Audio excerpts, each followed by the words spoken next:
Assalamualaikum warahmatullahi wabarakatuh. Perkenalkan, nama saya Denar Jaya Karana.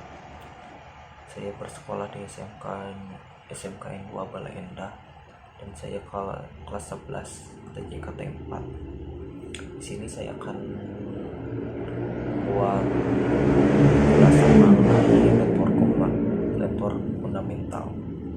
Pada bab pertama, di sini saya akan menjelaskan konsep jaringan komputer. Latar belakangnya, pada awalnya komputer hanya bisa digunakan secara standalone, yang artinya bekerja sendiri tanpa terhubung dengan komputer lain. Kondisi ini membuat seperti printer, scanner, atau data. Keterbatasan tersebut mendorong munculnya solusi dengan menghubungkan komputer satu dengan lainnya agar dapat saling berbagi sumber daya. Dan disinilah lahirnya jaringan komputer, yaitu sistem yang memungkinkan komputer saling terhubung dan berkomunikasi secara melalui perangkat jaringan dan media transmisi. Lalu ada sejarahnya. Sejarah jaringan komputer dimulai pada tahun 1940-an di Amerika. Ada sebuah peneliti yang ingin memanfaatkan sebuah perangkat komputer secara bersamaan. Lalu di tahun 1950-an, ketika jenis komputer mulai menyebar secara menyebar dan membesar sampai tercipta superkomputer. Karena mahalnya perangkat komputer pada saat itu, maka dituntutlah sebuah komputer untuk melayani beberapa terminal. Dari sinilah maka muncullah konsep distribusi proses berdasarkan waktu yang dikenal dengan nama TSS, Time Sharing System. Untuk pertama kali jaringan network komputer diaplikasikan pada sistem TSS. Beberapa terminal terhubung secara seri ke sebuah host komputer. Lalu ada manfaat. Yang pertama, berbagi sumber daya, memungkinkan pengguna bersama data, aplikasi, dan perangkat tanpa terikat lokasi. Yang kedua, komunikasi lebih mudah, memanfaatkan kerjasama jarak jauh, telekonferensi, dan pengiriman informasi. Integrasi data. Data tersimpan rapi dan dapat diakses dari berbagai komputer kapan saja.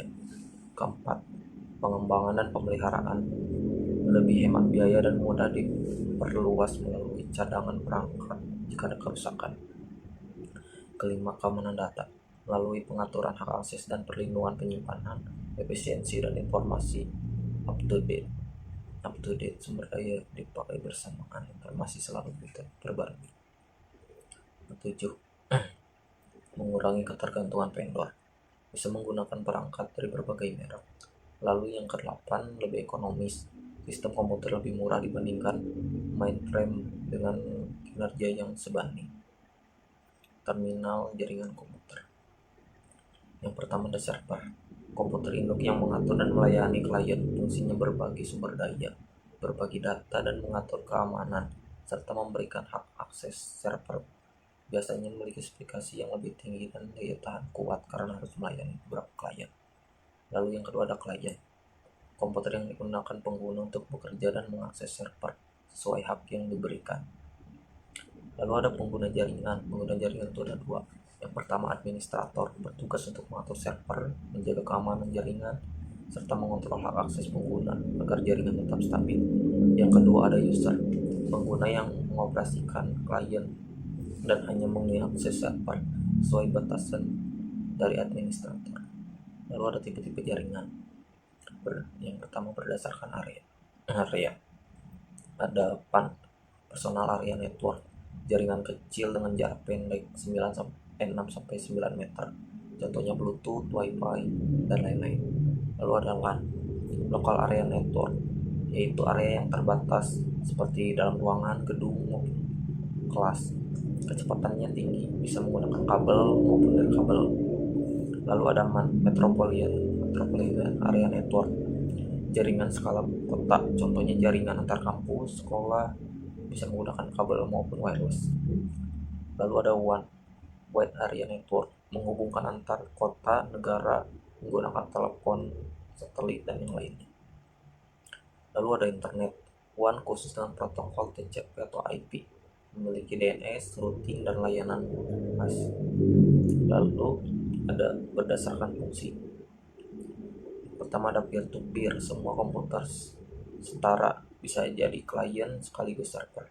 Murah tapi keamanan lemah dan sulit dikelola. Lalu ada client server, ada komputer khusus sebagai server, lebih aman dan terpusat, tapi butuh biaya yang lebih besar, tergantungan pada server. Yang ketiga, berdasarkan medium pengantar. Yang pertama ada wire network, kabel.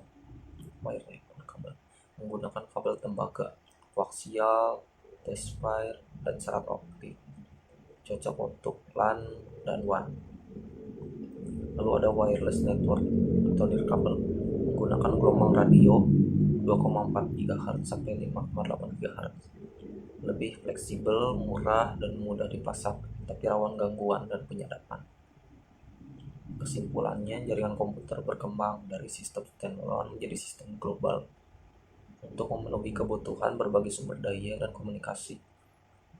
Jaringan ini bermanfaat dalam efisiensi kerja, keamanan berdasarkan area, data, serta permudah pengelolaan informasi berdasarkan area, fungsi, dan media pengantarnya. Jaringan komputer memiliki berbagai tipe yang dapat dipilih sesuai kebutuhan dan skala penggunanya. Mungkin cukup sekian penjelasan mengenai konsep jaringan komputer. Sekian dari saya. Wassalamualaikum warahmatullahi wabarakatuh.